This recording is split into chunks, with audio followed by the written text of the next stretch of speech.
Hey guys, welcome to the channel. In this video, I'm going to be sharing my current favorite recipes that I've been eating since fall is kind of right around the corner. Some of these are a little bit more fall related recipes, little cozy recipes. All of the recipes are going to be linked down in the description box for you guys. So make sure to check the description box. Everything will be...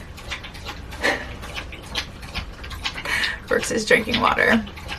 Everything will be written out down below for you guys. I hope you guys enjoyed this video. If you do, please make sure to give it a thumbs up. That helps me out so much. Leave a comment down below and I would love to have you here. So hit that subscribe button and that notification bell. The notification bell allows you to know every time I post a video so you don't miss. So let's just jump right into these current favorite recipes of mine. Starting with this chili. Joey swears this is the best chili I've ever made, so I'm really excited to be sharing it with you guys. I'm using 90-10 ground beef and 1 whole onion.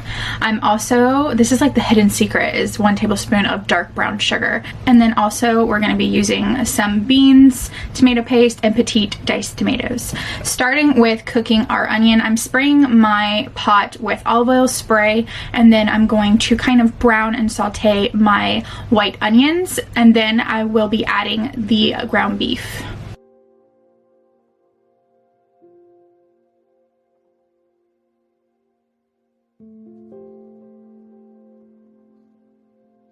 While the onions are cooking, I'm going to go ahead and make baked potatoes. That's how we like to have our chili. So what I do is I slice them, put holes in them, and microwave them for 10 minutes to get them nice and soft. And then I bake them. I add a little bit of olive oil to the top and some salt. But this is the best way to make baked potatoes because they are nice and cooked inside and then really crispy on the outside. And then add that salt to the top for that salty crunch that you need. And then we're going to top it with our chili, and it is seriously the best way to make chili and eat chili. So the onions are done. Now I'm gonna add the ground beef.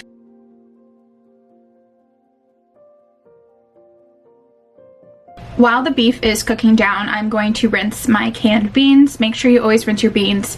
It just helps with digestion and gets that lining of the can off the beans. And then we're going to add our 1 tablespoon of dark brown sugar. Yum. And half of the bag of the chili mix. I save a little bit of the chili mix for when I add the beans.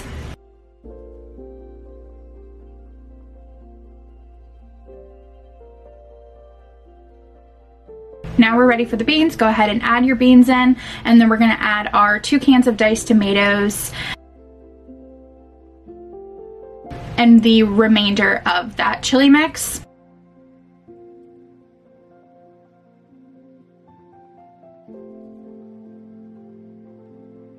And then I'm adding 1 tablespoon of tomato paste. And then I also am going to be adding 1 cup of beef broth. I really like to cook my chili in beef broth. I think it's really good and it pairs well with the ground beef. And then this is optional. I like to add more chili powder, so I'd say another 1.5 to 1 teaspoon of a chili powder seasoning because I really like the flavor.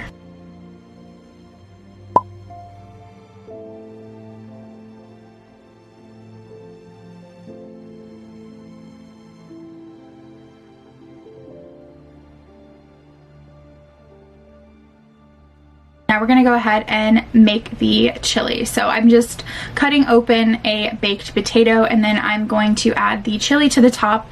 And then optional, you can add any kind of toppings that you prefer on your chili. You could do cheddar cheese. I do sour cream and green onions. That's what I prefer. So I'm just adding a little bit of light sour cream and topping it with some green onion. And then I also like to add a little bit of chili powder right on top. And there you have it, a delicious dinner.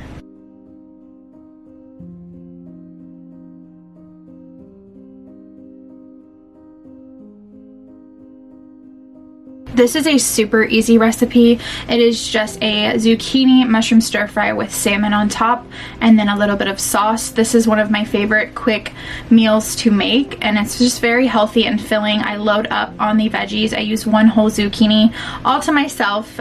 Very low calorie but high abundance of food, and just obviously healthy because vegetables are just so good for you. I'm adding the zucchini to the pan and the chopped up mushrooms, and and I'm just gonna let that saute and cook, and I like to just season it with simple salt and pepper.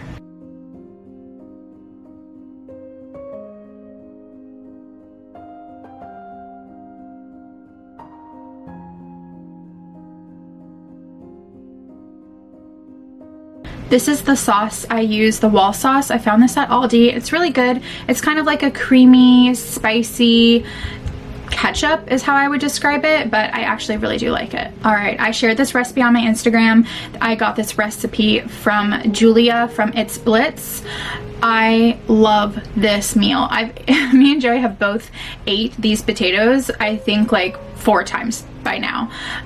It's just amazing. You can have it for breakfast, lunch, or dinner. It's that good. So you want to cut up a russet potato very thinly like you saw. Just cut it as thin as you possibly can, and you are going to need oil for this. So I'm doing 1 tablespoon of oil, and honestly this is enough for 2 people. Like, me and Joey both pick at this. We sit down together and we both kind of eat it together, which is actually really nice. So what you want to do is add the potatoes into your skillet in like a circular form, and this is going to make sure that they like hold all together. And then you want 1 tablespoon of water to kind of steam the potatoes when you place the lid on. This is going to help the potatoes cook evenly, and then the oil helps it kind of crisp up on the bottom.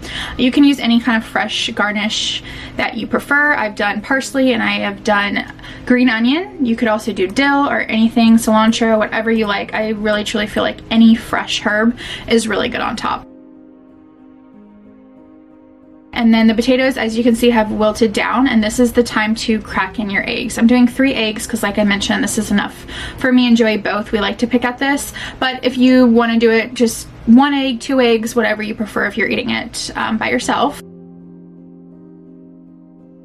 So add the eggs in, add salt and pepper. We're gonna add a little splash of water. This helps the eggs cook really, really good. Like, if you've ever had Crackle Barrel eggs, I feel like they do a really good job, and this is what the eggs remind me of. Place the lid back on, and look at that. There you go. Crispy on the bottom, perfect soft potato on top, a runny egg, and fresh parsley. This is seriously so simple, so easy, but usually those are my favorite type of meals to have.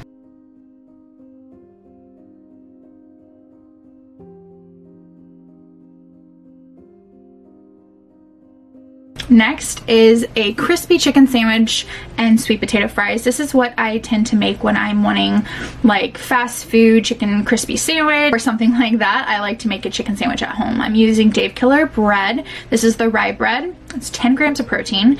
Alexa sweet potato fries. These are amazing. We're gonna pop those in the air fryer. And this is the chicken fillet I like to use. So I just air fried the sweet potato fries on 380 for about 20 minutes, added some salt, and then I don't like to toast my bread. I actually just prefer it plain and not toasted. I added the wall sauce and my crispy chicken, which I cooked that for about 25 minutes on 400 actually, because I wanted to make sure it cooked all the way through.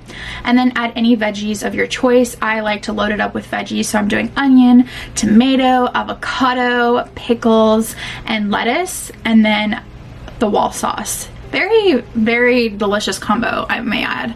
I just love having like the pickle and the avocado and tomato and onion. It's just really good. There's nothing wrong with eating out and having a crispy chicken sandwich from a restaurant, but I do like to make it at home because I know exactly what's going in it. I know what I'm using, and I don't have to fry it up in oil. So I do think it's a little bit healthier of an option. Y'all hear those crickets? Yeah. Oh, crickets are loud. I think those are cicadas. Gosh, they're loud. I just made a batch of cookies. I'll leave the recipe down below. I've been testing out cookies because I'm not a great baker. So I'm really trying to like get the whole cookie situation down. But I'll leave what I use down below. I'll leave the recipe for you guys. But I love oatmeal cookies, so I kind of just whip something up, and I'm gonna pop them in the oven for about 13 minutes.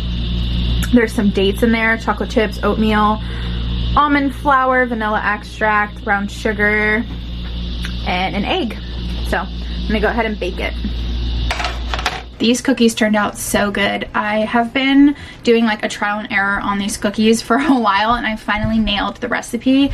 I absolutely love oatmeal cookies, and so does Joey. So I'm so happy to share this recipe with you guys. I think you guys will love it if you try it out, which you definitely should. And also make sure to check the description box, you guys. That's where I will be writing out all the recipes for you so that you can reference to that and know how to make these recipes. So please make sure to check that description box. I have you guys covered.